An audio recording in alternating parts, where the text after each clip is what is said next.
ପ୍ରେମିକାର ଆତ୍ମହତ୍ୟା ସହି ନ ପାରି ଜୀବନ ହାରିଲା ପ୍ରେମିକ। ସମାଜ ସିନା ଆମକୁ ପର କରିଥିଲା, କିନ୍ତୁ ଆମ ପ୍ରେମ ରହିଗଲା। ଆମେ ଦୁଇ ଜଣଙ୍କୁ ଭଲ ପାଉଥିଲୁ, ଆମକୁ ଅଲଗା କରି କ'ଣ ପାଇଲ? ଶେଷରେ ଆମ ଦୁଇ ଜଣଙ୍କୁ ଆତ୍ମହତ୍ୟା କରିବାକୁ ବାଧ୍ୟ କଲ। ପ୍ରେମିକ ପରେ ଜୀବନ ହାରିଲା ପ୍ରେମିକା। ଅନୁଗୁଳ ଜିଲ୍ଲା ମୁଖ୍ୟ ଚିକିତ୍ସାଳୟର ସଖୀ ସେଣ୍ଟର ବାଥରୁମ୍ରେ ଝୁଲି ପଡ଼ିଲା ନାବାଳିକା ପ୍ରେମିକା। ଗତକାଲି ପ୍ରେମିକ ମୋଟଙ୍ଗା ଥାନା ନିମିଥା ଗାଁର ପ୍ରେମିକ ବେନୁପାଣି ସାହୁ ଆତ୍ମହତ୍ୟା କରିଥିଲା।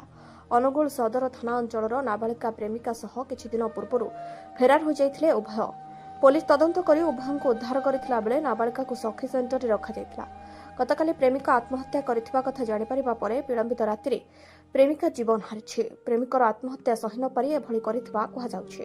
ତା ସହିତ ସଖୀ ସେଣ୍ଟର କର୍ମଚାରୀ ଏବଂ ସିକ୍ୟୁରିଟି ଗାର୍ଡ ରହି କିପରି ଆତ୍ମହତ୍ୟା କଲେ ତାହା ସନ୍ଦେହ ସୃଷ୍ଟି କରିଛି। Report Angul TV.